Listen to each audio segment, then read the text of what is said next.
Last year, as part of a scheduled review of the Koala Conservation Plan, the action plan was updated to ensure the actions were responding appropriately to the current threats through broad stakeholder engagement with all levels of government, the Wildlife Veterinary Network, koala experts and community groups, and to ensure alignment with changes to legislation, koala population dynamics, technologies and best practice methodologies. The review resulted in an initial plan of 63 actions created in collaboration with external ecologists and an external expert, koala expert. 10 minutes. Okay, koala conservation initiatives on the Gold Coast would not be possible without the ongoing support of the city's multi-sector partners who have contributed, assisted, delivered or collaborated on conservation actions over the years. These partners include all levels of government, the Wildlife Veterinary Network, schools, universities and the communities such as yourself and many more. One of the really important parts of the process of updating the plan to ensure that we are carrying out actions that are directed at mitigating some of the threats to the koalas on the Gold Coast is making sure that we evaluate all these threats as they stand. So in the plan at the moment, it does feature these there will be 4 figures. At the moment, it's just the 2 that are up there. So what we do is we evaluate all the data that we can get our hands on, which includes our own population monitoring data and all the health data collected from all the hospitals. So the review of this data found that the high threat areas on the Gold Coast do remain the same as they did 5 years ago when we were sort of first put them in the koala plan. The high threat areas are identified by the city as areas of high koala density within a highly threatened landscape. So we have 4 high threat areas, all of which experience slightly different major threats and therefore require slightly different focus of threat management. So the first slide and the first figure shows the Coomera Pimpama area. It also has a little graph showing the majority of the hospital admissions or the percentage of the hospital admissions. And as you can see from that one, most of or the highest percentages for disease, I think.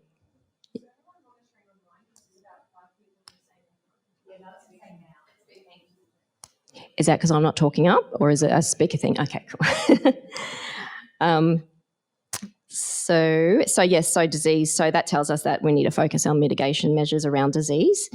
Thankfully, the state government are working in that space quite a lot at the moment, and we also do recognise that habitat loss can be a contributing factor to increase in disease. So we're working on securing the northern corridor up in that area, not only to provide more quality habitat for koalas, but to enable that movement and connectivity from east to west.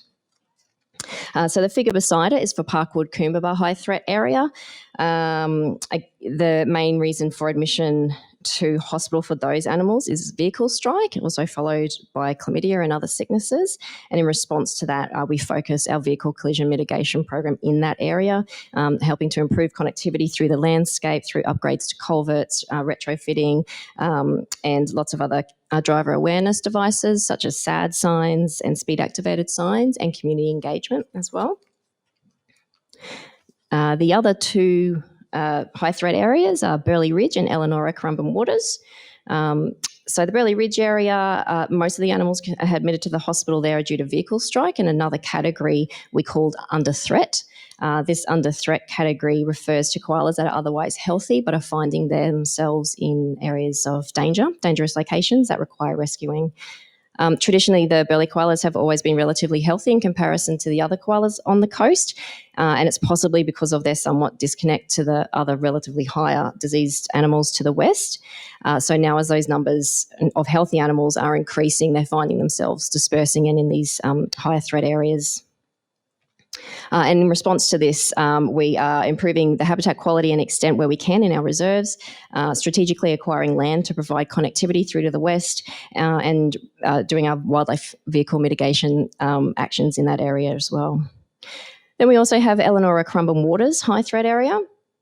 Primarily, these animals are admitted to a hospital from disease far and above anything else.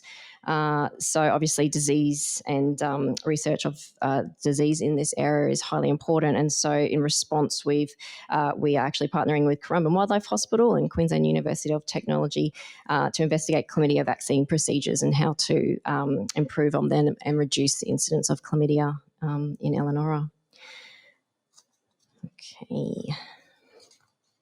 Okay, so that was the koala plan. So next, moving on to the Wildlife Vehicle Collision Mitigation Program, a really big program and project that we undertook. This project was initiated in response to the high incidence of vehicle strikes on our roads. We also wanted alternative options to static signage, as we've used extensively throughout the city in the past, but our own studies and research throughout the world has shown that static signage has a limited effect on the reduction of wildlife vehicle strikes. So we conducted a robust investigation into every single strike in the city for every single species for the last 10 years. The study included a review of our current measures as well, and all measures that are used throughout the world, just so we had a really good idea of what our options could be. And that helped to inform a hotspot map, like you can see up there. That one's just for koalas, but we do have some for various different species and for all species. And that helped us to identify 30 priority roads for mitigation. So then those areas underwent desktop review and also an on-ground review. So we could determine why these roads really, or these hotspot areas were hotspots, and what the mitigation measures could be. So what you can see now is what was produced for each one of those top 30 roads that were our priority roads. So this is what we call a road profile. This is for Galleon Way. So these profiles, they identify strike frequency, what the features are at each site, an analysis of traffic, the conditions, which species were most affected, existing infrastructure and challenges for mitigation. And then that information was used to provide recommendations for each site. And the recommendations include things like speed limit reductions, signage, culvert upgrades and retrofitting, community education and awareness programs. And the information provides us with a guide on how to progress our actions and how to most effectively use our resources to gain the best outcomes. So our next slide, moving on to our local law, trying to fit a whole heap of a very detailed sort of law into one slide here. So here we go. So another huge achievement is new requirements within our updated local law 12 animal management. These changes were initiated to address the threat of injury by domestic dogs to our local koalas. And the aim is to provide safer passage for koalas as they move through the landscape. So there's just three things that are really required here with this local law. The first one is, no matter where you live on the Gold Coast, if you have a dog, if you're a dog owner and a koala enters your property, you just have to make sure that your dog doesn't come into contact with the koala, and you can do that however you like. If you live within a koala area, as designated by our koala area maps, which you can find online, or you can scan the QR code that's up there at the moment if you like to see if you're a koala area, there's basically just two things that you need to do. You can either choose to make sure that the koala has an escape route from your backyard, or you can choose to exclude a koala from your backyard. So providing an escape is probably the most easiest option, and the majority of people are already going to be compliant. It just means that the animal has to be able to climb out of your backyard and find a safe escape if they do come into contact with your dog. So people with fencing that's already climbable, cyclone fencing, some wooden palings that koalas can climb out, that's great. They've already got an escape. Even if you've got trees that are up against the side of your fence that can help them to get out, that's great as well. So if you don't have any of those things, you can simply put a pole up from the ground up onto the fence for the animal to climb out of. There was an example of such pole outside earlier. So yeah, but the idea is to make it super easy for them to get out, and so multiple options is great.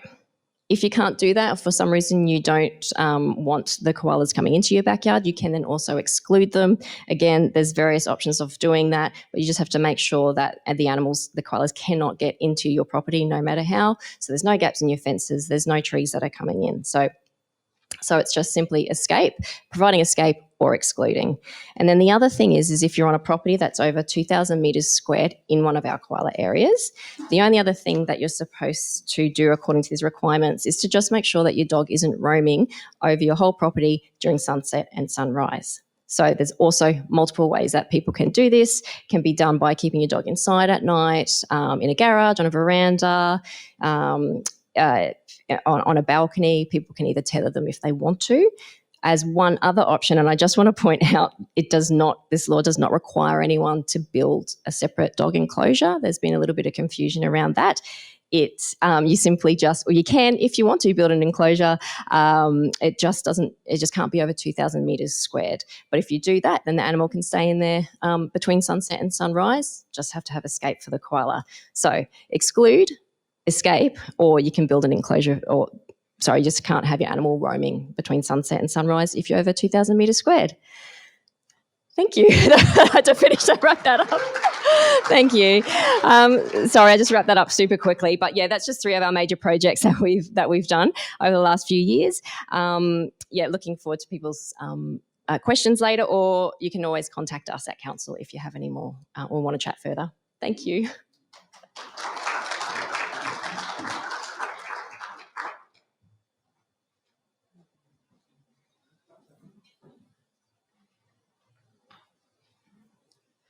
So just a reminder, please put your questions into the online chat for me just to help, and I'll hand you to Michael. Michael, that's the clicker if you need it, or you can use that.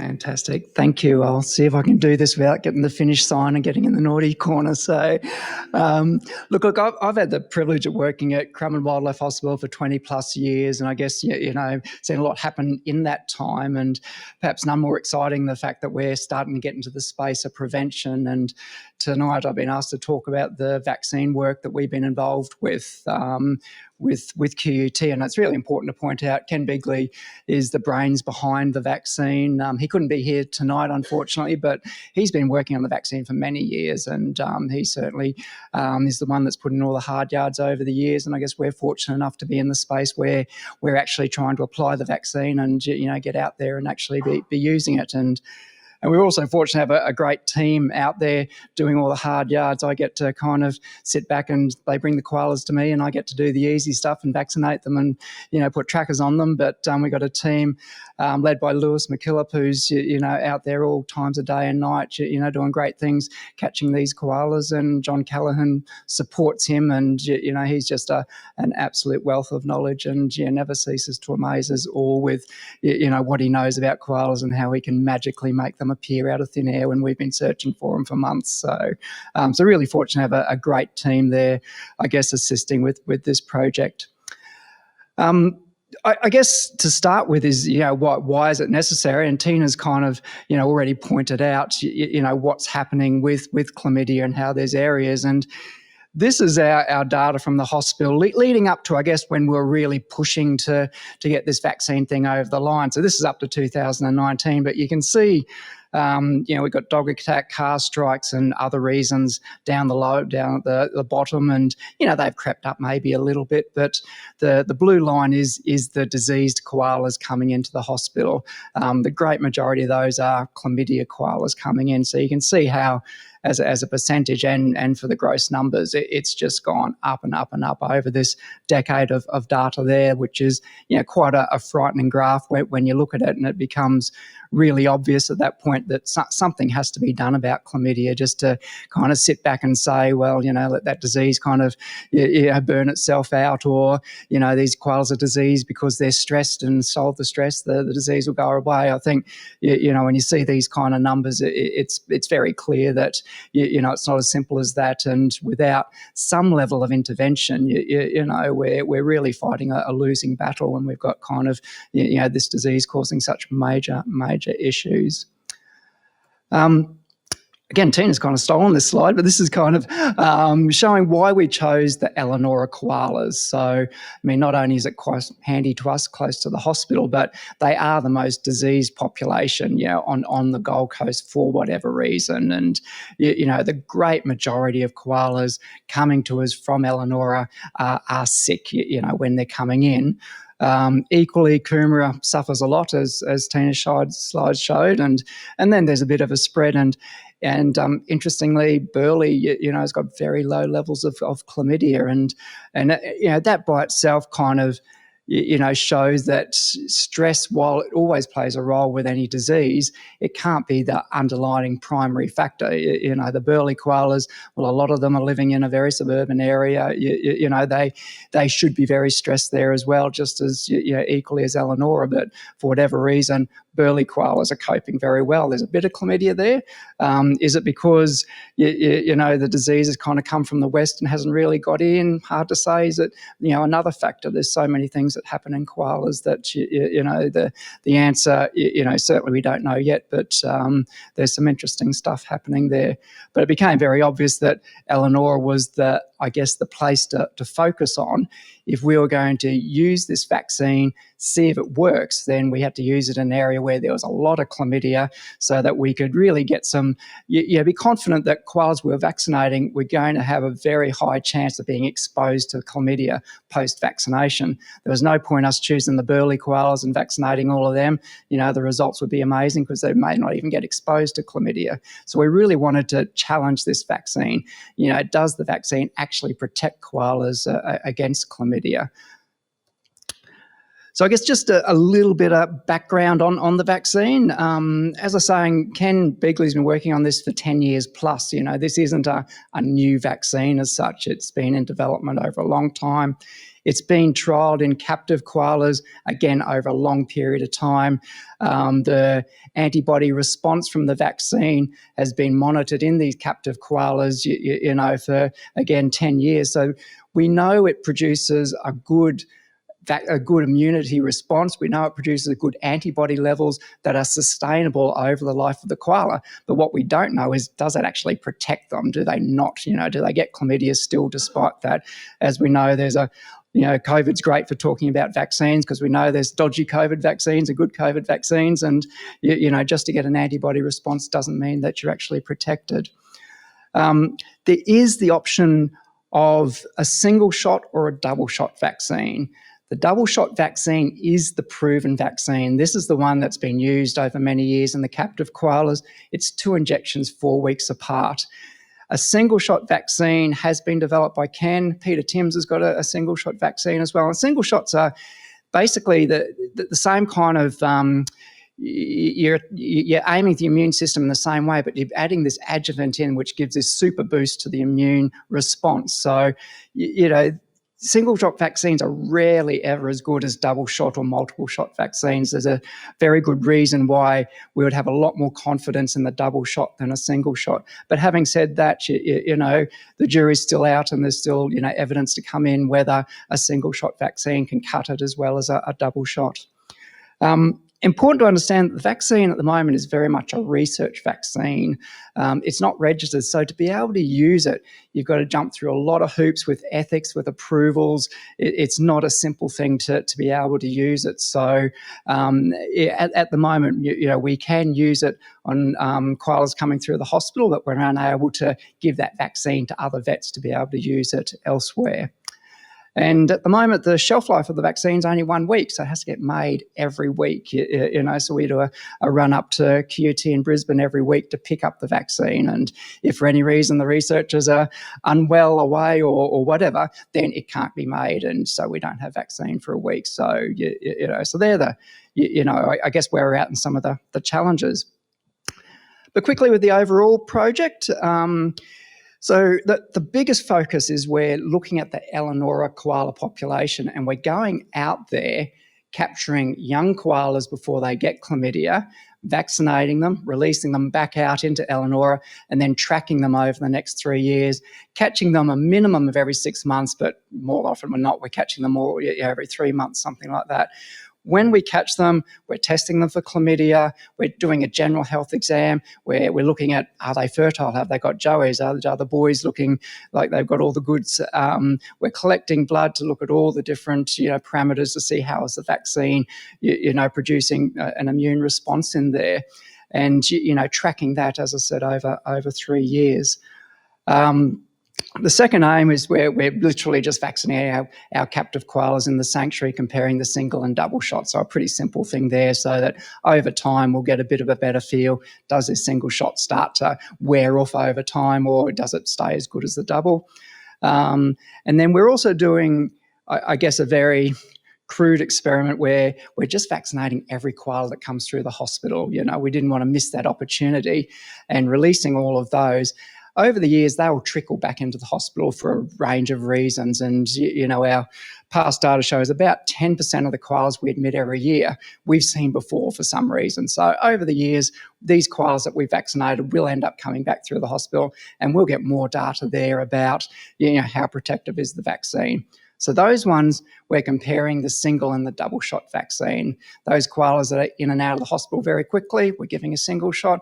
Those that are staying for quite a while, we'll give the double shot too. So we'll get some data. And we've already got about 50 odd koalas that have come back since we started this project 2.5, 3 years ago.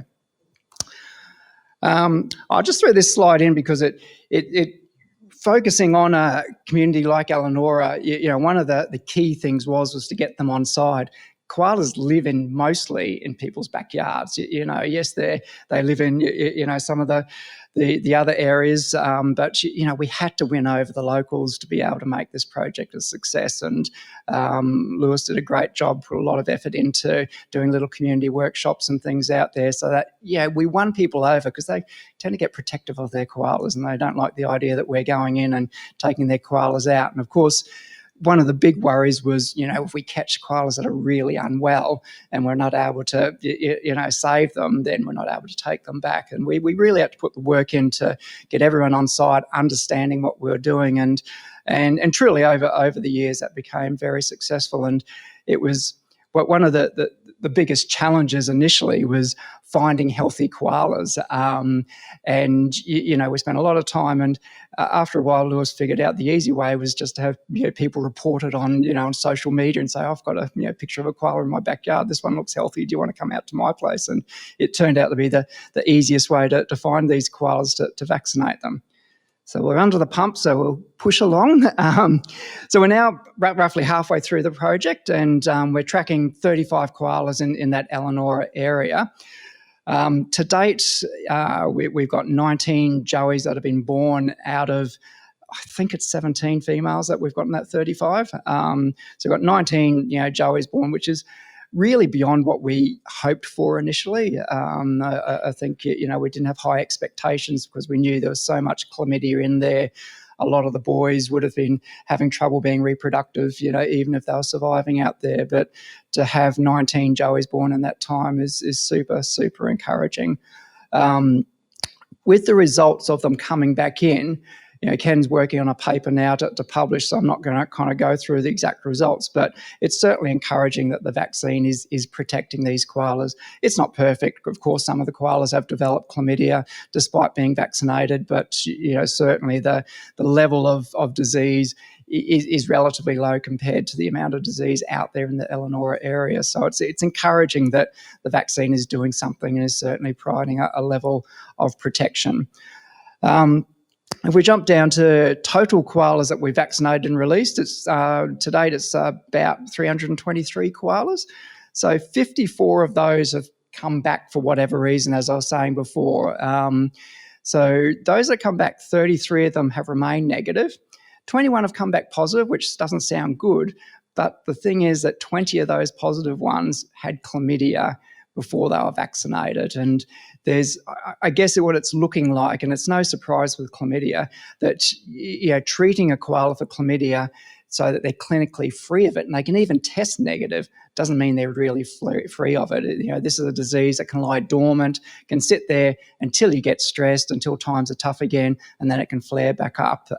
So it looks like vaccinating those that have already had disease, it's questionable. Does it protect them? Well, does it help them? Maybe, but but certainly, the fact that we weren't getting any back that had the double vaccination is really encouraging. We did have one come back with chlamydia that had a single shot vaccine, but none with a double shot to date. So that's, again, it's encouraging, but this double shot vaccine is doing something.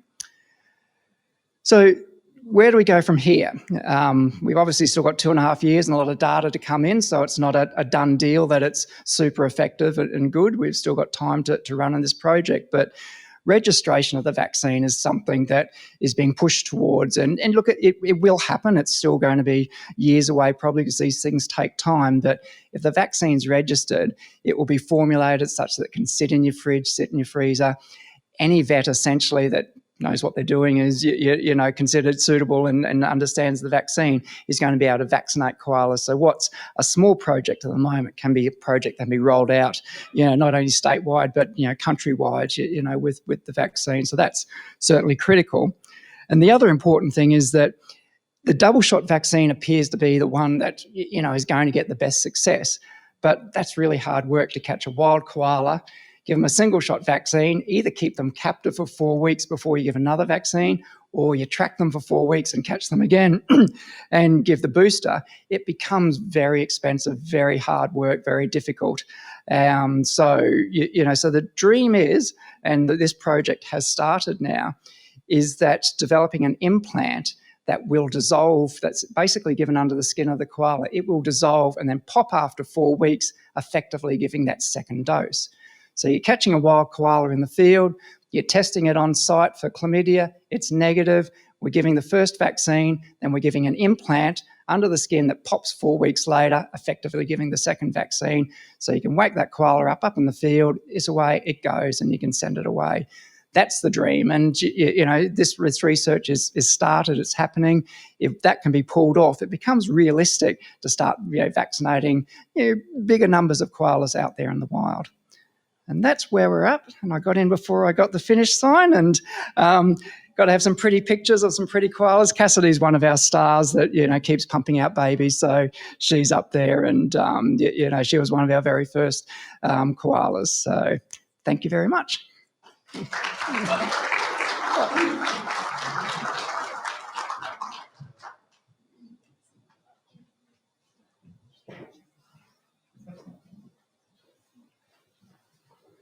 And we have our next speaker, so don't forget the Slidos that you can actually put them up. We've got Jamie who's actually going to be talking about his work, and I'm just going to try the trick, but...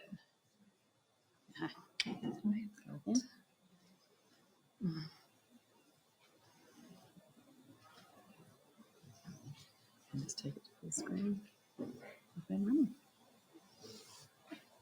Excellent.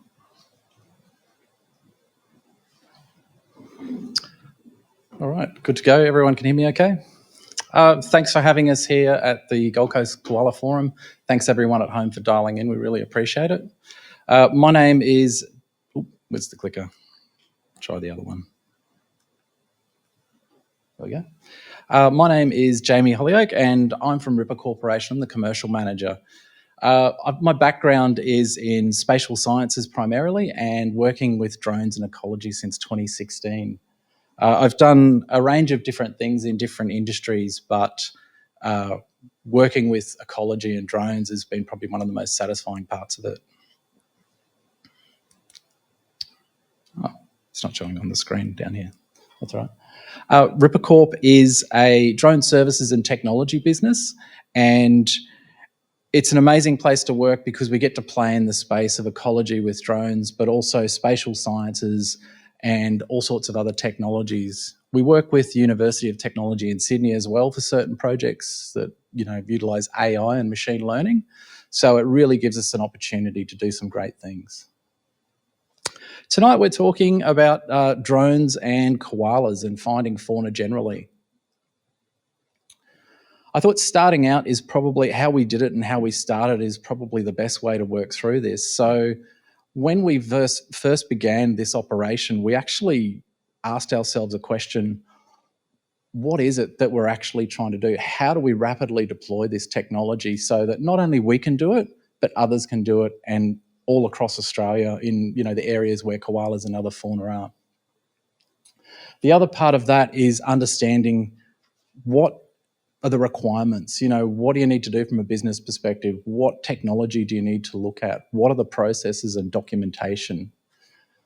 One of the other pieces of that is actually looking at the existing government requirements, any legislation or any methodologies that are accepted by governments in Australia.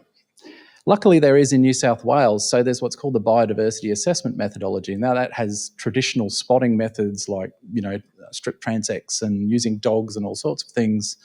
But they've also included drones now. So it's something we can actually use as a tool, government can use as a tool, and the private sector to actually have some rigor behind a drone survey looking for koalas. The next part of that is actually understanding, okay, well, I'd started building a methodology on my own in 2016. Isolated from all of this, and it actually started on the Gold Coast. So my first project was in East Coomera, and it's bloomed from there into, something bigger. I think when you have to consider this type of work, just accepting what a government standard is, I don't think is good enough. As far as I'm concerned, I want to get the highest quality data to get the best results to find koalas in particular. It's not clicking for me. Oh, I broke it.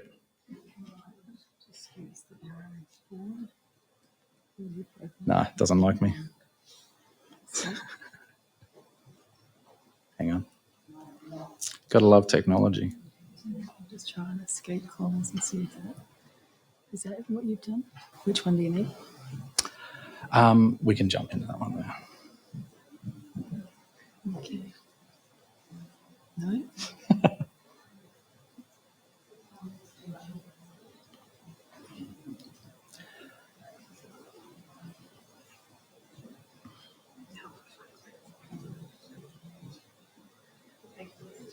It's just not doing it. Okay. Jump. Aha. Maybe that's why. Righto. Okay. Apologies. So as part of that whole scoping exercise and understanding what we wanted to achieve as an organisation, but what we wanted to roll out across the industry, we had some really interesting outcomes was, primarily, do you need to be an ecologist to spot fauna with drones? Well, it turns out you don't. You just need the training and the time on the sticks. It's like anything. People need to be in the field to actually understand what those things are. It just helps if you're an ecologist. Koala spotting and the methodology alignment, we decided to take the base method, looked at the method that I've been using, and elevated that even higher again into what we consider something best practice.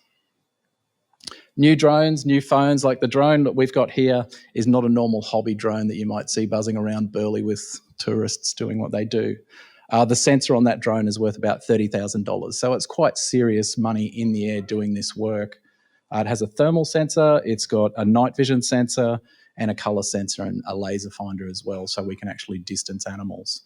So it's quite serious technology to do a serious job. The other part of it is actually understanding the field operations and management. And that's one of the key processes in this. If you don't have the documentation management, you don't have the methodology set up, you're really not going to collect consistent data and provide a safe environment for people to work in. The CASA compliance is a massive part of this. So as an organisation, you need a REOC, which is like an operator certificate to fly a drone commercially. You need additional certification to actually fly at night as well, both the pilot and the company. And that's quite important later on. We'll talk about that. Data management, we produce masses of data. So it's really important to understand what you're actually producing. I'm going to go through some of those aspects. It just sort of runs through how we get there, and I'll have to buzz through, but we're going to talk about the ethics, what we do before we go out, what we do on the way out, some of that method, the alterations to the method, and just some examples of that data. Ethics is the primary front of mind piece with drones. So what are we actually looking at, and what does government allow? Well, New South Wales allows a distance of 20 metres to koalas from a drone as part of that BAM method. However, Queensland and DAF prefer 30 metres. So there's difference between states. We prefer 30 metres, but with the newer technology we have now, we're not even coming that close to be able to make positive detections. Spotlighting is another massive concern when it comes to ecologists. And if you look at the video on the screen, we've actually locked the exposure. This is one of our ethics tests. You can see that the drone light is actually quite low, and comparatively to exposure from the ground spotlighting traditional method, the animals actually reacted to that. So the drone method with the spotlight, actually, we've seen the results sort of, I guess, tell us that the light is so much less impactful than traditional ground spotlighting methods. One of the other things I think that needs to occur, particularly in the industry, is, whilst it does occur, but it needs to be a drone-specific behavioural register to understand what's actually happening with the animals when drones approach them. So that's another thing that needs looking at. Before we head out into the field, we actually get data from whoever it is we're doing the survey from and understand what has happened in that habitat previously. So up the top there is an area we surveyed, and you can see back in the 70s it was cattle grazing land, and then it gradually became rehabilitated to present day where it's a conservation area. But we're not really going to find too many koalas there, because traditionally on cattle property you don't find too many koalas because they don't go well together. So that's an interesting piece of data that we can use when we're doing our pre-field investigations. Recce, so as part of the CASA compliance and obligations, we have to go out and look at the area we're going to fly during the day. It's also important that we're doing some really technical four-wheel driving out in the field, and doing that at night, you need to know what's happening during the day before you go out. So for the safety of our staff, but also the drones and knowing what we're getting into, you have to do day recce's. This is a pretty good track. Usually they're a lot rougher than this. Lots of words, but the biodiversity assessment methodology of New South Wales has all of these provisions here, and they're very specific on how you can spot and what you can do. I won't go through all of them, but you know, there's things there about minimum nighttime temperatures that you have to abide by, specific times of the year that you can spot, distances off canopy, types of validation with and without spotlights, those sort of things. You can jump on their website and review that. It's easy to find. We've come into that and seen that it's a great foundational piece, but when new technology comes out like this, some of those standards don't really apply, and you've got to sort of take on the I guess the attitude that you want to use the best quality and the highest quality sensors, so you may not fly at the traditional heights that they prescribe. We come down lower, we have higher overlaps, we do a lot more to actually have more complete coverage over an area that we survey at night. One of the other things is we account for the terrain differences. So the drone will follow the terrain using a laser finder actually to be consistently over the height, so we know that what we're spotting is going to be the right size and the right amount of pixels. One of the things we think is imperative, you know, instead of the minimum nighttime temperature, we actually talk about the maximum daytime temperature and how that temperature drops off over the course of the night for the radiation loss of features. So trees, you know, a certain time of the night, the trees normalise in the amount of heat that they actually dissipate, and ground and all of the other things. So I think that's one difference that, you know, needs to be considered in future iterations. The spotlight verification is a really important one. We don't spend any more than 2 minutes on any animal. We found if you can't figure out what it is within 2 minutes with a spotlight, move on and come back later on and reinvestigate. We don't want to impact the animal any more than it has to be. And then there's a piece there about the flight direction and vegetation. We actually fly based on the species of tree, depending on the direction we might fly. There's a lot behind that, but it gives us a higher probability of detection, better transmissivity in vegetation. This is an example of one of our young pilots training, and that's a survey grid in a nice easy area to fly. So it gets dropped into some pretty technical terrain after that, but it all seems nice and roses and butterflies when you first start. He found a koala on his first night at Coomera and was so happy. The first moment you find a koala with a drone, it's epic. You love it. And some of the species we've been surveying, like I recently just came back from Mexico looking at crocodiles with drones. Like, who would have thought you'd go and do that as a job? How cool. So at Coomera, we've done multiple surveys, and it's been amazing because we've collected a lot of data. But let's look at what actually it looks like to see a koala with a drone. This is 2016 when I first started. This was the moment when we knew we had it. So this is a male at East Coomera, and he's having a bit of a toilet break before he heads up to the top of the tree for the morning to tell everyone he's the man about town, and he's very physical with juveniles. Fast forward to 2020 and we can see the resolution has improved greatly, and we can see that koala reaching out of the tree. There's some roosted birds off to the left doing their thing. Today, massive difference. The technology is even better again with this sensor. That is using this sensor, but there's new ways to actually interrogate that data. Looking out and then jumping back in, let's look at what the spotlight looks like. So we turn the light on and bang, you've got a koala, you know what it is. It's not always as easy as that, but generally it's pretty straightforward. I'll rip through this one because we can push through because we've got 5 minutes, maybe.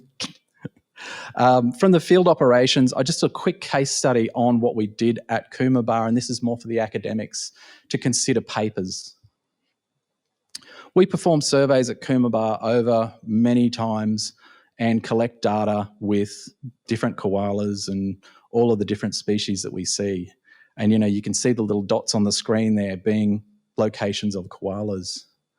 What's particularly interesting for academia is there's some really fascinating papers that should come out of this using drones, and it's not being done yet. And it's disappointing because almost every other faculty outside of ecology are actually using drones for their 3rd and 4th year papers in a lot of projects where it's applicable.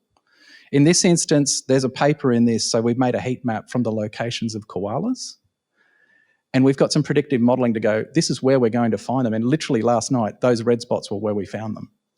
But if we load in the Queensland LiDAR data, you can see what's the average ground height above sea level, what that tree is, 1.5 metres.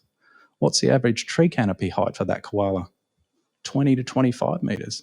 Let's run a predictive model across all of the vegetation, then survey it with a drone and see if we've got correlation. What a great paper.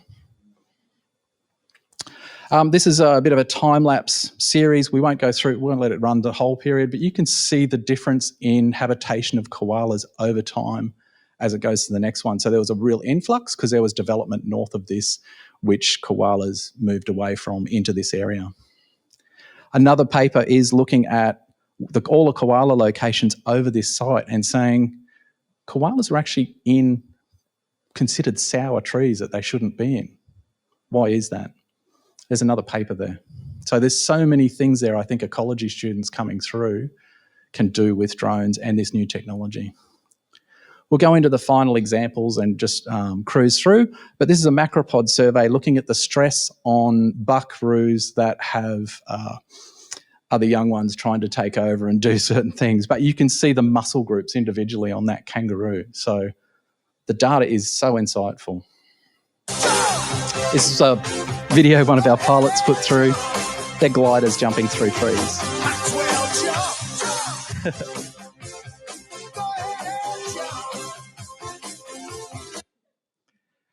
One of my favourite, koalas are my favourite, I swear.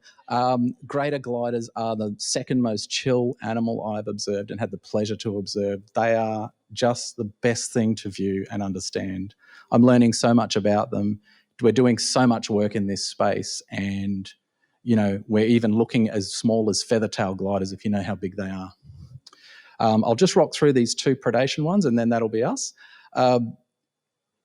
Another paper, and potentially I think it's just a fascinating behaviour to look at, is in this tree you can see the 3 red dots, the 3 highlighted dots up the top, they're feather tails, and then the one down the bottom is the one that isn't so wise. There's a barn owl that's looking at them and the other ones have paused, and unfortunately that one gets bang from the barn owl. Interestingly, the owl came up from under the tree, and all of the predation we've seen of feathertail gliders have been from under the tree. That was with the light off. This is with the light on. Bang. So there's some of the things we're seeing. I'll just flip through these because we're going to get a couple of slides left. We're seeing everything. So little echidnas doing their thing and digging up dirt. Hollow occupation is the last one I'll go on, is we're actually understanding now when animals are coming in and out of hollows and then when you're trying to count those animals and understand what they're using, we now know using drones that these are the time periods. You can't look the whole night. They're little hot chimneys when they're in there or when they're starting to get ready to go to sleep or they're just about to come out. So I think there's so much potential with drones. It's technology that's ready. It's being used by industry. It just needs more adaptation by everyone and understanding to actually execute with it. You're more accurate. You're faster than ground surveys. What would take 4 weeks with a normal survey, you could do in well less than a week with 2 people and a drone. It's pretty self-explanatory. Anyway, that's me. There's a couple of more slides there, but, pests like foxes and those sort of things, pigs rubbing themselves on the ground and doing what they do. Yeah, feel free to field some interesting questions through the chat and, come and see me afterwards if you've got any questions.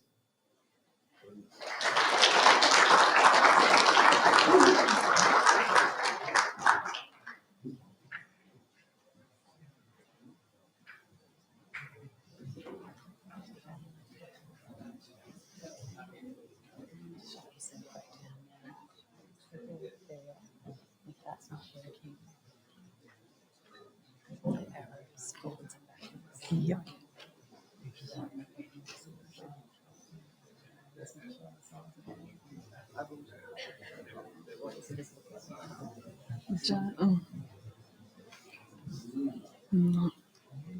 There we go.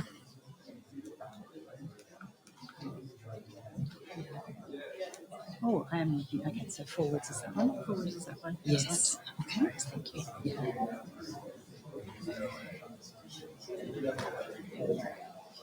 How do I then get that to be me?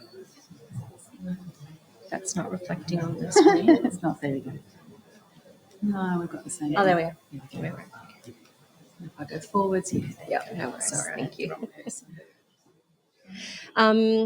Thank you very much for having me talk tonight. So just a quick overview of who I am. So I'm very lucky, I think, whoops, it's not reflecting on the screen here. Very fortunate to represent a group of wonderful wildlife volunteers on the Gold Coast from Wildcare, and I've been a wildlife volunteer for a bit over 20 years now. So, and what I was going to chat today about is, I guess, in terms of how things have evolved with community education and the messages that we're getting out there. Hopefully just give you a little bit of an insight into how we deal with those things. It's not reflecting on my screen here.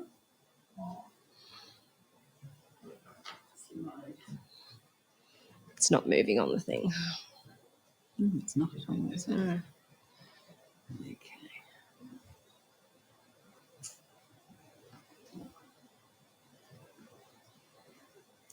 I'm going to give it a crack at this one. It's better. There you go. Is that okay? Yep. Thank you. So I'm going to keep things really positive. So there's a lot of really great things that have happened to for koalas, and I know that there's a lot of things that a lot of people think, hope that will continue to happen, but there's a lot of things that have happened. There's great initiatives from the council, having the koala listed as endangered, and a lot more increased resources for wildlife hospitals, etc., and the wonderful work that's been done in disease management. So lots and really great things happening. And in terms of community education, I think we're winning on this. I think there's a really collaborative approach in getting that message out there to the community in ways that they can help koalas. So we certainly see an increase in the reports of sick koalas coming through to wildlife rescue groups, including false alarms. So people erring on the side of caution and sending photos through and saying, does this one look like it's got a dirty bottom, or is it just a normal koala bottom? And certainly more reports of koalas just in danger. So people concerned that they're in an urban area and whether we need to intervene. And great to see a lot more community engagement through local social media pages and that as well. And as Mick was saying, the Eleanor one is a great example of that. The community down there has really embraced the project, which is fantastic. And it's really nice from a wildlife volunteers perspective to see more acknowledgement for the work that our guys are doing as well. So there are some challenges for us, and I was just going to touch on a few things, and I'm going to cut a couple of slides out just to make sure I stay on time. But I think we have a role to play in terms of making sure that the messages that we do get out there to the community are maintained quite positively and in such a way that we are engaging with the community so that they will continue to engage with us and we're not ostracising them or etc. So I'm going to skip over to the two key things I want to talk about is interactions with dogs. This is a big one, I guess, for me. I kind of I think we're all on that same page in getting that message out to people that even just that one nipple or a bite from a dog can actually be quite detrimental to a koala. My fear, though, is then the use of the term dog attack, which has been around for as long as I've been doing. It's been around for decades. We always talk about dog attacks and cat attacks. I do worry, though, that a lot of residents just don't see that what's the interaction between a koala and their dog as being a dog attack per se. So, and as Tina mentioned, there's a lot of interactions with dogs actually do happen in backyards, and a lot of times it's because the dog owner is actually being responsible. They may be locking their dog up between dusk and dawn, but then the koala wanders through the yard at 9 o'clock in the morning, so which doesn't make any sense. So we do tend to find a lot of dog interactions reported not as such. So nobody calls our hotline and says, I think my dog may have injured a koala. It's usually that they're calling and they might say, oh, there's a koala in my backyard. Can you come and get it? And usually they might say it's trapped in the yard, it can't get out, or it's in an urban area. So it's not until we start actually asking more questions that we realise that there's potentially been an interaction with a dog. So, and I think that term dog attack can be very aggressive. So I do kind of worry that by using that term, that maybe we're not encompassing all of those other interactions which aren't as aggressive. And those really aggressive dog attacks usually result in the koala dying very quickly, but it's the others, the ones where there's maybe the dog's bailed it up and had a bit of a nip or bite at it, that people don't actually recognise or acknowledge as a dog attack. And from a wildlife volunteers perspective, we've long known about that. The choice of our words when we're dealing with members of the public is really important. So we don't say to somebody, did your dog attack the koala or did your cat attack the bird or what have you. By saying that, you get pet owners very defensive very quickly. So we tend to use much more gentler terms to be able to sort of say, well, do you know if the dog came in contact with it? Is there any chance it might have chased it or what have you? And we find by doing that, we get a much more honest response back from people, and they feel as though I think they feel as though we're not judging them for potentially what's happened. So some of the other challenges that I think we have in relation to the dog interactions, I do wonder if the increase in the koala status to endangered, it will have an effect on whether people will report them, whether people do feel as though there may be a consequence for that as to what might happen. Council local laws, whether or not that will impact on dog owners' willingness to admit that there has been that interaction. So I really do feel that sort of moving towards a more less aggressive term and making sure that we're encompassing all those interactions would certainly help to make sure that dog owners don't feel guilty or fearful of any consequences, and they're not going to be judged for something that might happen. And we've certainly been changing our messaging within Wildcare, referring things more to cat interactions and dog interactions, and making it really clear that sometimes these things happen, that we acknowledge that accidents do happen, and even the most responsible pet owner can have a pet that does have an interaction and harm a native animal. The next topic that I wanted to chat upon was vehicle strikes. And this is an interesting one for me. And it's a topic that a lot of our trauma carers and koala rescuers chat about recently, quite often over the last 2 years or so. And it's interesting that most animals that are hit by vehicles are not reported by the person that hit them. So I would say probably 90%. We always kind of throw around the figure of about 9 out of 10 people that hit an animal don't stop and report them. It's usually somebody else that comes across the animal, or sometimes it might be a property owner finds an injured animal on their property the next day. So, and for those motorists that do report animals, there seems to be less people that will actually stop and render assistance. They're happy to report the animal, but less people are prepared to actually stop, which does make it a little bit challenging for us. And we certainly do see, we used to a couple of years ago, we'd get a lot of trauma calls through the night. We certainly see less of those calls now, which is quite a bit concerning. So in terms of why, some of the things that we've discussed, I do wonder whether or not people are fearful that if they did accidentally hit a koala, would they fear being that they're going to get into trouble somehow? I mean, they're endangered species, so I know for me, and I know a lot of our koala rescuers have said the same. This is our biggest fear, driving around at night, and how bad would you feel if you accidentally hit a koala yourself? So I can understand why residents might be hesitant to call if they did accidentally hit an animal. There's also, I think, that fear of being judged by people. A lot of koalas are now ear tagged. The ones that are in tracking projects, they've got visible radio tracking equipment, etc. So, not only if somebody accidentally hit a koala, but then to find out the koala's, obviously an important animal in a project, that may influence people's willingness to report them. The other really big thing I think is that as more koalas are individualised, and the Eleonora population is a great example, there's so many, I see on the Facebook pages, so many people know those koalas, so many residents know the individual animals, they know their history in the project, they know their normal routes and what trees they usually like to hang out at, etc. So, and it is interesting when I look at a lot of Facebook community groups, there's a lot of times, sometimes where people may find a dead animal and then they're very quick to jump on Facebook and be very critical to say, well, another animal was killed, and they've made that assumption that somebody is speeding or they're driving recklessly. I've seen certainly on our community page where people have then said, oh, they've just left the dead animal on the side of the road. And I always feel really bad for that, because I always sort of think, for the people that have accidentally hit that animal, how bad must they already feel? And then to be criticised and outed on social media to say, well, they were irresponsible.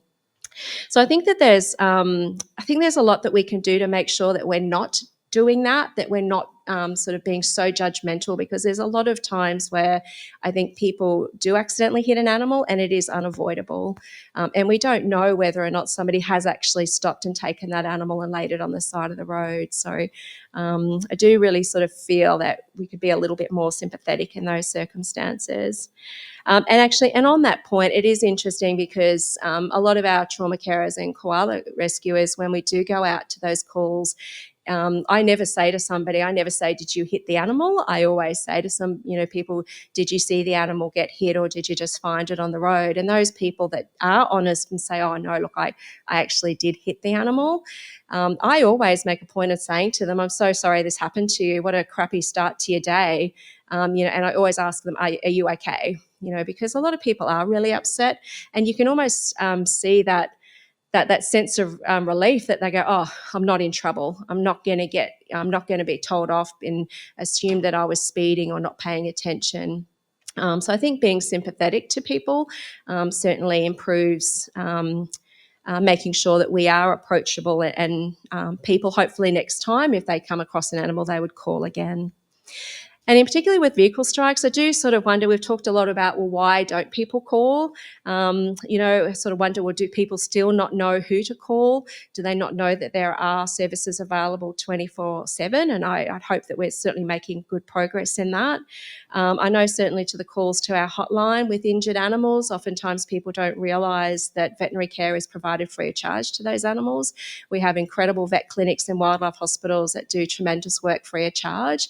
And usually once you say to people that that is provided free of charge, people are usually quite happy to then help get that animal to a vet.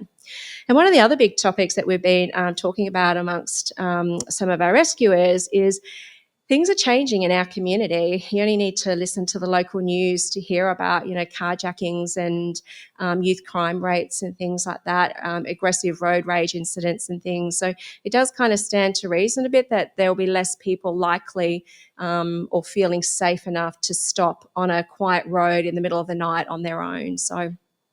And we certainly do get that, particularly in experienced drivers. It's not uncommon to go to a call where it is someone young, and we'll often stay there with them until a family member will come and get them home because they're so distraught that they've accidentally hit an animal or something. So there's certainly reasons why I think people don't stop, and I think being maybe a bit more sympathetic for those reasons rather than jumping to the conclusion that they don't care and calling people out on social media, etc., is important.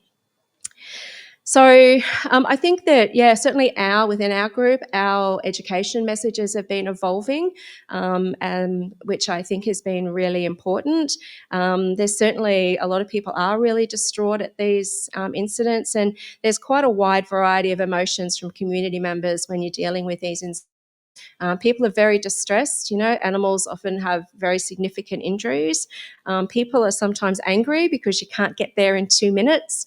Expect somebody to be right around the corner. And sometimes people are upset at the outcome. So maybe the animal might die and they may feel it was because we weren't able to get there quickly, or it might be euthanized and they don't think that that was right. So we've certainly learnt from, as wildlife volunteers, to make sure that we are really being supportive and making sure that we are approachable, because at the end of the day, even if somebody is at fault, we want to make sure that that person will call us back again. And we've certainly had incidences over the years where we've been to the same property multiple times, and we just have to be grateful that that person called, and hopefully that they will continue to call. So I would just ask everybody, I think everyone has an important role to play here. If you do see comments on social media and things like that, just bear in mind that maybe, how does the other person feel? That, maybe the person who was responsible for an animal being injured, etc. So I think there's a lot of things that we can do there to make sure that we continue to have a really positive impact on the community. And just really finally, I'd just like to say a big thank you to the team at Wildcare. We've got an awesome group of volunteers, and I would encourage anyone, if you're keen to get helping your local wildlife on the ground. We always need volunteers. We've had a team of our volunteers out at Sarabah at Mount David today doing black walks at the bushfire site, and they've identified a few injured koalas and that there today, so they've been pretty busy. So we've got an awesome group of people, and I'd certainly encourage you to support them and get involved if you want to help on the Gold Coast. But that's it. That's me.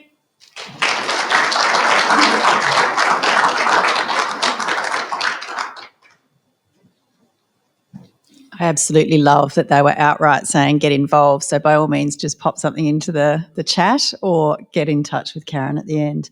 I will now hand over to Lyndall. Clicker or arrow. Thank you. Thank you for inviting me to come along tonight and have a chat about, of course, koalas and chlamydia. So I'm Lyndall Holtz. I'm from the University of Queensland. I'm a researcher there in the School of Veterinary Science and the School of Environment. And my main focus for research is translational research, mainly to do with chlamydia in koalas.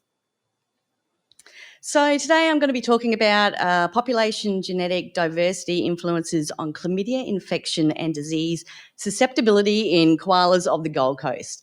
So this is kind of putting a spotlight on what Tina and Mick have already talked about tonight. I think we actually have used the same data.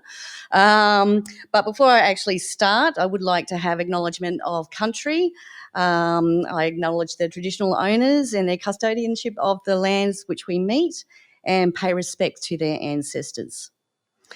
So again, I think I've used the same data as Tina and Mick, but really focusing in on an interesting observation from the staff at Currumbin Wildlife Hospital as to the admission sort of reasons of koalas coming in and comparing Eleonora and Burley.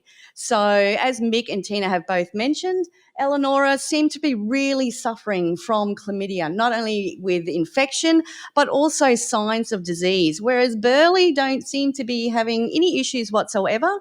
They're quite a clean population, they're reproducing. Why is there such a big difference between those two populations? So we can actually see the barrier separating those two populations is the M1. So are they crossing the M1? Is there any gene flow happening? Why are they both such distinct populations? So if we have a look a bit closer, I have compared data. There's a lot of graphs, so so just to be clear, animals, they can have be infected with chlamydia, and they can also show signs of disease from the infection, but they can be infected with chlamydia and not show any signs at all. And the other way round, they can actually show signs of disease from a previous infection that has been cleared, but the pathology is still there and they're still suffering and expressing disease.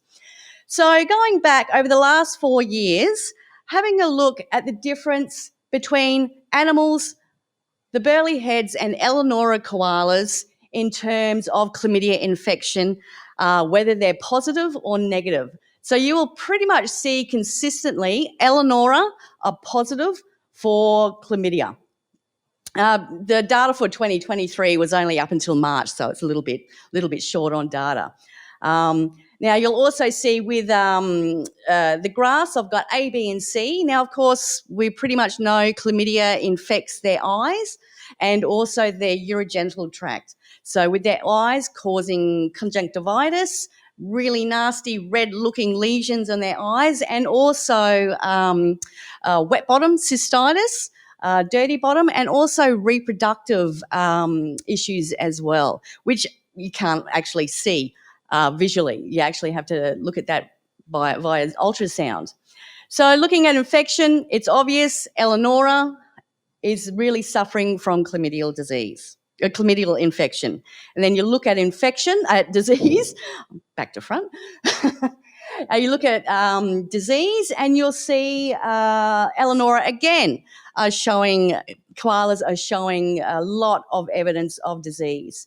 So classification of disease is rated by clinical grade. So it goes from 0, where they're showing no signs of infection or disease whatsoever, up to grade 3, where they're showing severe signs of pathology of that disease. So, and we're consistently with the Burley heads, they're all showing no signs of disease. So there's a real contrast there between the two populations. And then if you have a look at the totals overall, you'll see it's really obvious there's quite a significant difference between the two populations when it comes to infection and also disease. So it's got to make you think, why is this happening? So the first thing you probably think of is maybe genetically they are different. So let's look into that a little bit more. So what I've done is collected a whole heap of samples from Currumbin. So thank you very much for donating those tissue samples. I extracted the DNA. I have genotyped them using single nucleotide polymorphisms. So that's a genetic marker, and the difference between individuals is that nucleotide difference at certain spots along the genome. And that what makes you identify individual unique koalas. So using that data, we had 101, we had 37 from Burleigh Heads, and of course these are samples that were collected through standard hospital operating procedure, through their vet assessment, and of course with the Burleigh koalas coming in, there's not as many being admitted to the hospital, so of course there's a real difference in population numbers there. Now, if we look at the first graph, now this is a structural graph. So it actually shows that actually the green is Burleigh Heads and the red is Eleonora. And you'll see the proportion of genetics that are filtering through onto both populations. So on the graph, you can actually see little pies. And with the Eleonora population, you'll see that some of the Burleigh genetics are actually trickling through, and vice versa for the Burleigh koalas. There's some genetics that are trickling through, or their ancestral genetics are quite similar. So you would think, okay, there's maybe a little bit of gene flow happening there, but or are they just sharing genetics? So if we have a look at a principal components analysis graph, so this actually shows you genetic structuring and between the two populations and whether there are actual separate genetic groups. You'll see the Eleonora who are blue and Burleigh who are red. So Burleigh, there's quite a big spread of genetic similarity in that population, whereas Eleonora, they're a little bit more constricted. But what's interesting is that there's genetics trickling through from the Burleigh population into the Eleonora population. Are they actually crossing the M1?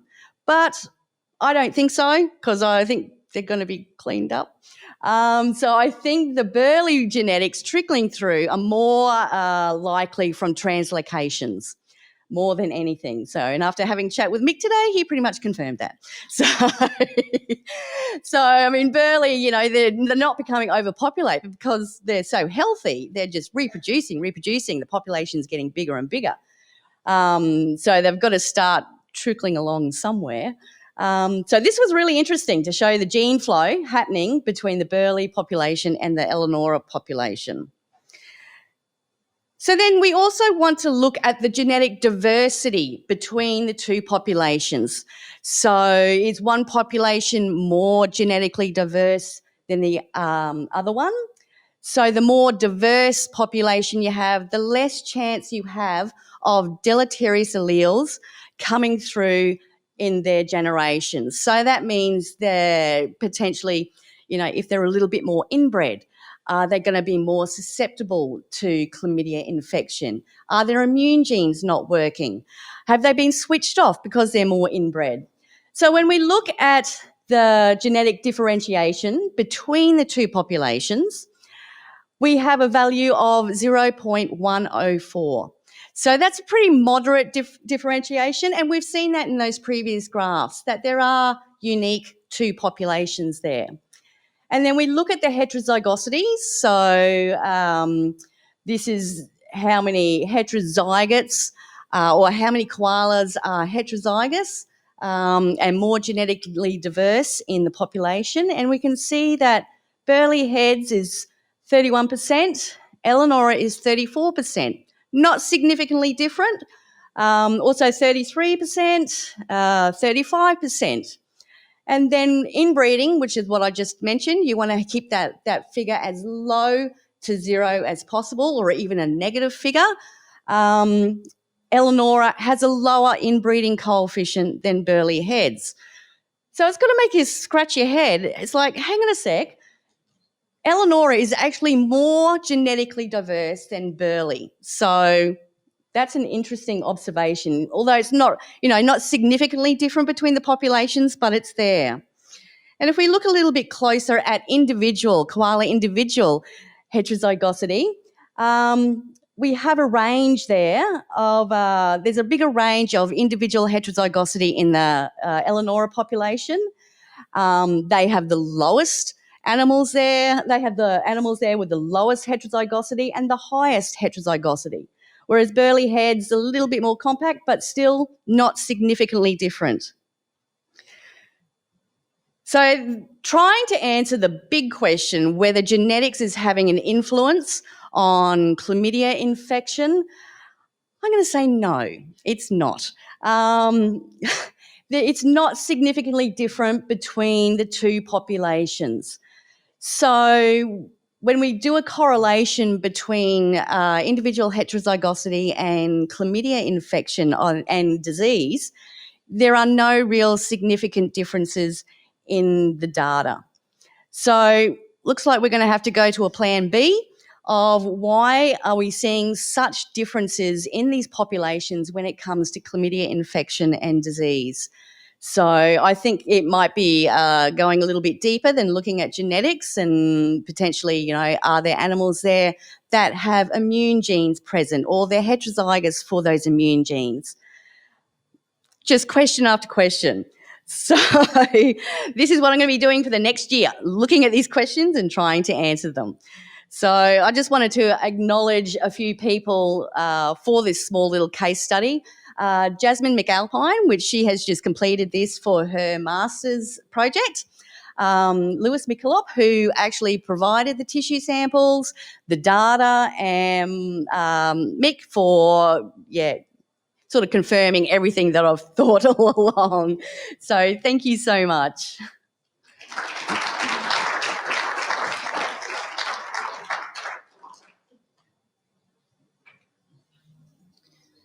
All right, and our last and final speaker before we get to questions and answers would be Jeff. I'm going to hand to you, Jeff. So you've got clicker here if you want to use that, or arrows. Yep, arrows is easy. Thanks, Sharon. And just really pleased that we had the opportunity to come to the forum tonight and speak a bit about some of the stuff that the Queensland Government's doing for koalas in southeast Queensland, and particularly some of the stuff that's happening in the Gold Coast. And before I start, I would like to also add my acknowledgement to the traditional owners on the country on which we're meeting today and pay respects to elders past, present and emerging, and acknowledge that ongoing connection to land, sea, sky and country. So what I'll try and run through in 15 minutes is all of the stuff that we're doing in southeast Queensland around the southeast Queensland koala conservation strategy. So strap yourselves in, it'll be a fast journey, but again, we'll stay around to answer questions. We'll hopefully direct you to some websites and other information if there's further follow-up that you want to do. To set the scene, we'll go back a few years to 2015, and in 2015 there was a fundamental report done that looked at decline and the status of koala populations in southeast Queensland, and that confirmed and demonstrated that there was ongoing decline in koala populations in parts of southeast Queensland, despite the fact that the government had implemented a koala conservation strategy. So that immediately said, perhaps the things we're doing aren't the things that we need to do. Perhaps there's things that need to be done differently. Perhaps there's more things that need to be done. So that then led to the establishment of the Koala Expert Panel, who were tasked with reviewing the existing strategy, making recommendations about what were the most appropriate actions to both halt that decline, but also then to recover koala populations in southeast Queensland. That expert panel made a number of recommendations. Those recommendations were reviewed by the Queensland Government. There was a documented response to that expert panel report, which talked around both key actions but the need for further coordination, cooperation and a significantly increase in the effort associated with trying to recover and halt those declines in koala populations. And the two significant outcomes from that were the establishment of some new koala conservation protections, so changes to legislation, changes to koala habitat mapping, and the development and release and implementation of the South East Queensland Koala Conservation Strategy.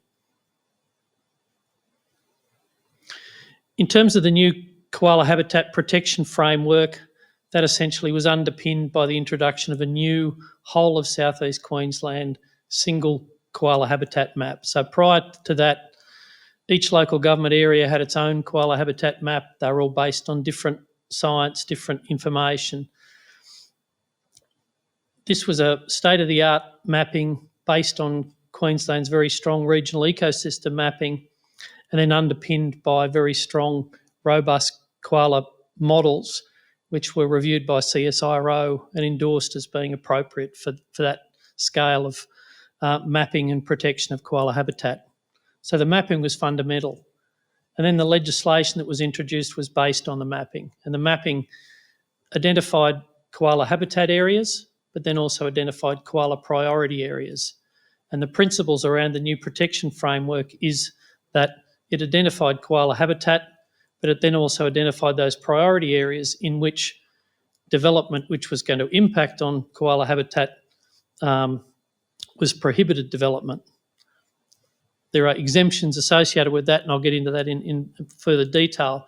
But the new legislation involved changes to the Planning Regulation and Planning Act, to the Nature Conservation Koala Conservation Plan, and to the Environmental Offsets Regulation. So a significant change in the regulatory regime to increase both the area of koala habitat protected, but also the level of protection for that habitat.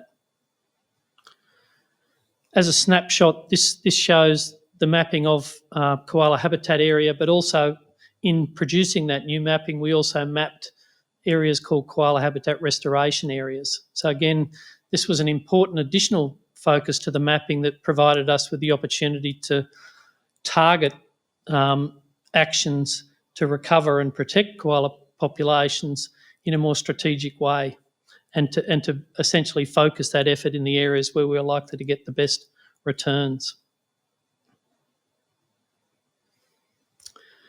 So the koala the koala conservation strategy delivers on the expert panel's 6 key recommendations. As I said, it focuses on the areas with the highest likelihood of success, and in doing so, it establishes the foundations for recovery and growth of koala populations. The strategy includes some pretty significant stretch targets, and I will be quite honest, they are stretch targets. So the intention is that through the life of the strategy and beyond the life of the strategy, we will stabilise koala populations in South East Queensland. We'll have a net gain in total koala core habitat area, and that's a pretty significant target to be set in this type of strategy. That we will seek to commence rehabilitation to restore 10,000 hectares of koala habitat across South East Queensland, and that we will commence 10 programs in threat priority areas to support a reduction of 25% in disease, injury and mortality rates in those populations. So as I said, having set those targets, there's clearly a number of actions that need to be implemented. There's also an acknowledgement in the strategy that the Queensland Government can't deliver on this targets or on the actions in the strategy on its own.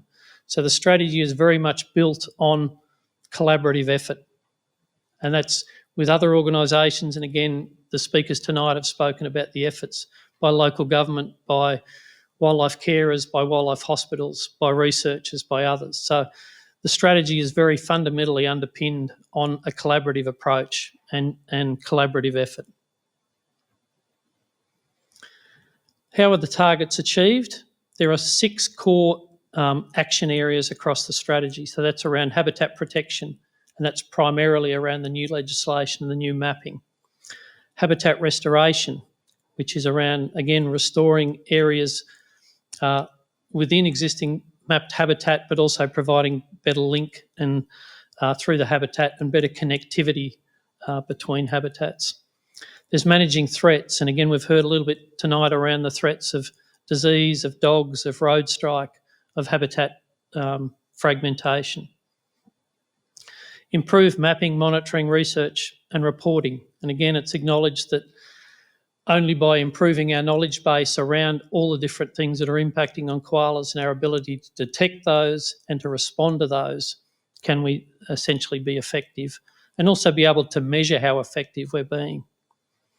There's a real importance around community engagement, and again, a number of the speakers emphasised the fact that getting the community on board and in some cases influencing and changing behaviour or getting community support and activism to make changes both at the state level but also locally is really important. It's part of the strategy. And again, as I said before, a real focus on partnering and strategic coordination so that we're not competing in this space, we're actually complementing each other and doing actions that support the work that is done by other organisations. There's been some pretty key achievements so far, and that's around, obviously, as I said, we've increased the area and the level of protection of koala habitat. We have new state-of-the-art mapping that looks not only at koala habitat, koala priority areas, it looks at koala habitat restoration areas, and we've just recently developed and released koala threat mapping. So again, another layer to inform where we should be investing and the types of things that we need to be investing in. Significant habitat restoration projects that have so far restored about 420 hectares of koala habitat. In the first year of the strategy, we hosted a koala collab event over 6 different themed sessions to bring groups together who were focused on koala work, to share those insights and information they had and to build that collaboration that's so important. All this work needs a significant investment. So again, we've been fortunate in the last 2 years that the Queensland Government added further funding to the existing budgets we had. So in 2022-23, they released $24.6 million to support implementation and expanded implementation of the koala strategy. That involves, to date, there's been, well, I think the figure is now nearly $13 million invested in wildlife hospitals across southeast Queensland. And then that new investment means that now we can fund the 3 major wildlife hospitals to the extent of $1 million each year. And that's, as you saw from Michael's presentation, the role of the wildlife hospitals and the wildlife care groups that Karen's involved with are critical to that. Over $4 million worth of investment in koala habitat restoration, about $1.2 million that's been involved in applied research to different universities in Queensland. And the work that we're doing collaboratively with Griffith University, and this forum is one of those events, and there's a whole range of other events that Griffith are supporting, which is around engaging the community but also empowering the community to assist and actually undertake initiatives to support conservation. Now, I'll rip through some things really quickly. The habitat restoration, essentially we've had 3 rounds of expressions of interest through a collaborative project with the Queensland Trust for Nature, which is so far delivered over 420 hectares of koala habitat restoration. The current 3rd round of that has about 104 expressions of interest. So we're currently working through those to look at and identify places to conduct this restoration. In terms of the threat management, as I said, there's a range of threats and a range of investments in there. So we've been looking at, again, road strike studies across the whole of SEQ. We just commenced that work. There's ongoing work in terms of implementing transparent threat mitigation projects across those 10 key sites that are part of that target under the strategy. The work with Griffith involves promoting and expanding the Leave It program in terms of training dogs to not interact negatively with wildlife, a really important part of not just excluding dogs and koalas, but actually training your dogs not to impact koalas negatively. And then the whole work that Griffith's doing around koala awareness and koala breeding season campaigns. The road strike study is currently underway. We've benefited greatly from collaboration with local governments to share data around that. We're looking to finalise a report around koala road strike across SEQ early next year. The map on your left-hand side is very much a preliminary map that's sort of showing and identifying areas with significant road strike impact on koalas. Just a quick snapshot to run through. This is some of the data that came from last year events that Griffith team hosted. So there was a whole range of koala awareness events similar to this. So a great opportunity to bring people that are interested in contributing to the koala conservation program together to share information, but also to let the community know what's happening. A number of other events in terms of the Leave It program. So again, I mentioned to Sharon earlier tonight that we got some great feedback from the Sunshine Coast Council about recent Leave It events there, and the councillors and the community have responded really positively to the opportunity to interact with trainers and have their dogs trained such that they don't interact negatively with koalas. And those events have also been complemented by dog fests, where we bring dog owners together and also sow seeds of other information around koalas and koala conservation. Hopefully you've seen lots of these sort of messages around, and that'll only increase in the next few months as we jump into the middle of koala breeding season. Really important, and again, a really crowning achievement of this work that Griffith have been doing has that all the councils across South East Queensland are now on board having a same look and feel campaign, so that if you drive through one local government area into another, you'll be seeing the same type of signage, the same type of messaging around what needs to happen to protect koalas. Part of that was also some film through the Griffiths Film School, which won an award in terms of promoting what people can do to improve conservation outcomes for koalas. A key project we've just commenced with Healthy Land and Water is a $4.2 million project to identify those threat hotspots and then to work with the councils and with other local groups to implement targeted threat mitigation activities. So workshops will be happening over the next 2 months to work with the community to identify those spots and develop those threat plans. And then there'll be a whole range of grant opportunities to help implement actions. Another initiative that's come out recently was the Koala Sighting app, which is on the Q Wildlife platform, which is used for crocodile sightings, but now we have our own koala sighting app. And it was again fundamental in the recent South East Queensland koala count that was, again, an initiative of Griffith, but where all the councils came on board to support that. So that was a really effective way of both engaging the community, but also getting new data around koalas, both in numbers and their health. That has a dashboard which shows all the information online.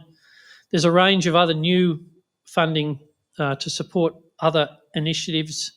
Haven't got time today to talk in detail about them, but in brief, we have an investment in a First Nations Koala Action Plan, and we'll probably early next year be hosting a major workshop on Minjurrabaa, bringing First Nations people together to talk about their interests and aspirations in relation to koala conservation. There's a range of, again, community awareness and education programs, including the release of a school education kit around the koala strategy and koala conservation. Further investment in the SEQ Wildlife Hospital network, an expansion of the koala habitat restoration program in Queensland. We're expanding the koala habitat mapping across the whole of the SEQ bioregion. I've already talked around the targeted threat mitigation work that's going on. There's been another further round of the research funding that's recently occurred.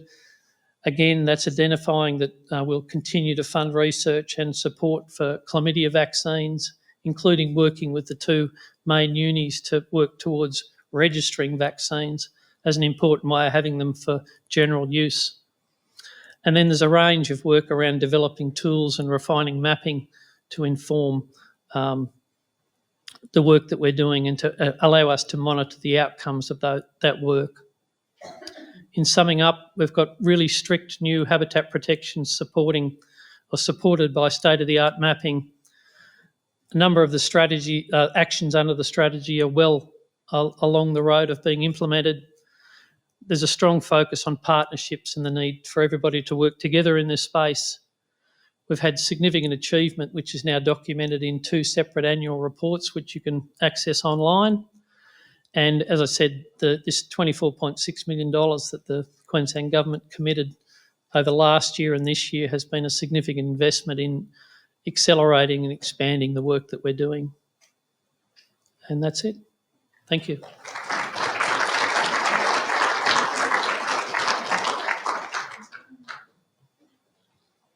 All right, everybody, you've been sitting for a really long time. So everyone in the room, could you all stand up? And then could I get my speakers to also come out to the front? So bring a chair with you, please. Just thought you might all enjoy the chance to like wriggle, shake it all about. I promise we will keep to time. So what we're actually going to do now is just, I will not be able to get through all the questions. There are so many things in this chat. So if everyone in the room, you're welcome to stay standing. You may sit if you would like. What I would like to actually sum up is that some amazing feedback's come through to thank the speakers for both caring and thinking about community, looking at the language that we do. Thank you for the drones. As always, the technology is super exciting and everyone absolutely loves it. And it makes for a whole lot of fun.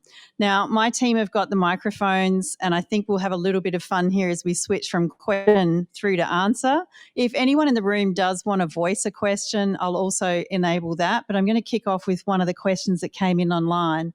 And this one goes straight to Tina, which the question was, how are you going to actually monitor the backyards for the dogs? Thank you. Good question. And the straight up answer is we're not actively going to monitor any of the backyards. Ideally, with the local law, it's providing a set of recommendations that is providing advice to dog owners on what the best and what your options are for protecting koalas moving through your backyards. So step one is we just want people to actually abide by those regulations. No, we're not actively monitoring. Ideally, no one ever has to get pinned for it. But it does provide a tool if we do need it. So, if anyone were to get pinned, it would probably be through somebody else reporting it, I'd imagine, and then we would investigate that. But ideally, it never has to happen. It's an awareness tool in the first instance. Hopefully that people, will make those changes and hopefully it never gets to that because people are applying those regulations and it's all happy days. Thanks, Tina. This one's a question for you, Jamie. In terms of the drone data, how can students actually get access to it, or how can even with the academics get the partnerships going? So if you'd like to answer that one. Definitely. I think most universities now have drone departments working and doing research in other fields. So, like University of Technology Sydney, QUT, all of those places have drone departments. So I think it's approaching those technology departments and asking what they've got, having a look at what the requirements are, and feel free to reach out to people like us in the industry who are actually doing it. We don't bite. Well, not like a koala does anyway. But, we're happy to help students and talk through some of those projects that you're interested in, because we're just as interested in conservation and making koalas the number one priority. That's lovely. I'm going to pose this question to you, Jeff, but someone else might want to happily answer it too. There's a few questions in here around the speed limits. Why haven't they been reduced? People have been active, have been literally lobbying and doing the advocacy work. So I guess the question I want to pose to you, Jeff, is if people really do feel passionate, how do they go about making sure the lobby effort and the advocacy they're doing is strong enough to get the change they want to see? I think you've got to be persistent, which a number of those groups are. And I think in recent times we have actually seen a number of situations in which the power of a local group lobbying both council and Transport and Main Roads has led to a reduction in speed limits on some of those roads. And there is as tends to happen with government departments, there is a process that they follow and there are guidelines. But in a recent meeting where we brought the councils together to talk around that road strike study, there was an acknowledgement that the existing system is heavily biased towards engineers, and that there is a need to provide a better mechanism to consider the impacts on fauna and how we respond to those in setting speed limits and in the engineering standards for roads. So the feeling is that there is a change underway in the way that Transport and Main Roads and local government will be looking at those, but also how their engineers can respond to that information and incorporate it in that decision-making process. But in terms of the community, is very much collect the data. So if you're using either the Q Wildlife Koala Sighting app or using the app that the Gold Coast runs, collect those sightings, collect that information so that we know around road strike on roads, and we have good, strong data that indicates there are animals being struck in those areas that can then be fed into those decision-making processes. Because so many times when we were doing the study, we actually had places where people said a lot of koalas get struck there. We said, well, there's no data. There isn't actually those records. So I think it's about collecting the information, but then loudly representing that information to the people that make those decisions. You could pass that microphone to Lyndall, please. The question comes for you. Now, I just have to throw my glasses on and do all the awkward things all at once because the word I don't understand, and I'm hoping you do. Has corv status been considered between the Elanora and Burleigh populations? I would say yes. Corv is the koala retrovirus, and it has colleagues of ours have actually done some studies and looked at corv, and it does have an immunosuppressive effect, meaning they can catch chlamydia a lot more. But I'm not sure what they've actually found in regards to corv status or viral load of the Elanora population at this stage. So. Beautiful. Now, Dr. Pine, I'm hoping you're going to sit here just long enough so that we can get a question to you. You've been putting me under pressure because every time I was ready to go, it was like, oh, here he goes again. So the question was actually asked, and thank you for persevering. I know you're managing a lot of stuff. How do you actually catch the koalas? With great difficulty. Karen could probably answer it better than me. But so, look, it is challenging. Obviously, that's the big thing. You know, a healthy koala is living 15, 20 metres up a tree. So it's quite a challenge. And I guess there's a number of techniques. If they're low enough, you can flag them down. So essentially, you're using a long pole. I think the longest one gets out to about 12 metres, but about 10 metres high that's got a little flag on the end. And koalas don't like something above them. So, you know, if you manage to dangle something, they, in theory, come beautifully down the tree, but it obviously doesn't always work like that. You know, if that fails, certainly the guys can climb the tree, so climbing and flagging, you know, together. So it's, you know, quite an art to that. And the backup plan beyond that is putting a trap around the tree that only works if the tree's not connecting and there's not a connecting canopy. And there's basically a fence that you put around the base of the tree with a trap that has a remote camera in it. So, you know, koala comes down, tries to get out of the fence, walks into the trap, the camera goes off and sends us a picture, and poor Lewis is up again. And, you know, that was him on the phone just before, you know, getting that koala. So, look, it is hard, it is challenging, and you know, and you're certainly often not successful. So, you know, and you've got to, I guess, choose your moments as well, because you can't put a risk to the koala. You know, so sometimes you've just got to give up because they're not in a suitable location or a suitable tree, or the risk is just too high. So, yeah. Or they're just putting with great difficulty is the answer. Yeah. Or they're just putting up a really good fight. Hold the microphone there if you wouldn't mind. And if I get this word slightly wrong, just forgive me. Are there any adverse reactions to the adjuvant in the single-shot vaccine? No, nothing. Yeah, there's been no reaction, no adverse effect from the vaccine. That's something we're very comfortable and very, very confident with. You know, so yeah, you know, as the vaccine becomes you know, as the work goes towards registering the vaccine, putting preservatives in it is, I guess, another question. But we'll be using preservatives in vaccines that are already used in koalas and don't cause any problems. So don't expect there to be any adverse effects at all. Yeah. All right. And if you could just pass the microphone slightly the other way. Not that would be that way, sorry. Doing it back to front. Classic, Sharon. I don't do left and right. My final question that I'll actually pose is, which number should people call? There's been a lot of questions around that. Is it 1300? Is it the wildcare number? If you wouldn't mind answering that, and then someone else might want to answer too. Yeah, I'd probably say on the Gold Coast to call our hotline, which is the 55272444 number. The reason for that is it will go straight through to our volunteers on the Gold Coast.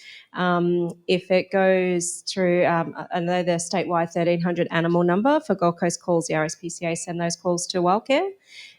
So it's probably just, a bit quicker, take some pressure off the RSPCA's call centre who take calls all throughout Queensland. And it's certainly quicker to just get straight through to our volunteers. Yeah, thank you very much for that. So there's like many, many wonderful solutions that are also indicated. So I just want to point everyone's attention to the fact that there's some really great feedback and also ideas sitting in this. As promised, our team will actually collate the extra questions that we've actually got. The speakers themselves have all indicated they're more than happy to have a conversation. And rather than leave you in this very sort of strict fixed format, I'd be much more happy to say a big thank you so that those who are online actually know that this is the end of the formal online proceedings. Can I just ask my team, Brooklyn, happy to sit down, Megan and Louisa, just to put your hands up for me, just to indicate just some of the team. There are more who aren't here with us tonight, but could be online. I just want to thank them for the great work that they do to help make all of this happen. But most importantly, for all of you who've come out tonight to spend the time to be with us, I know a lot of you also have stories in this space of the work that you do. And the more we can get to know each other so that we can actually all share those stories in the true spirit of making sure that what we're actually doing is helping push forward for the effort we really need to see, because this isn't about competition. This is about getting behind the efforts of all to make more happen using advocacy and other things that we can do. So thank you all for persevering with us tonight, being here. I look forward to any questions, and by all means reach out to me or any members of the team if you'd like to chat. But thank you. This is the end of the formal stuff and we'll happily chat afterwards. Thank you.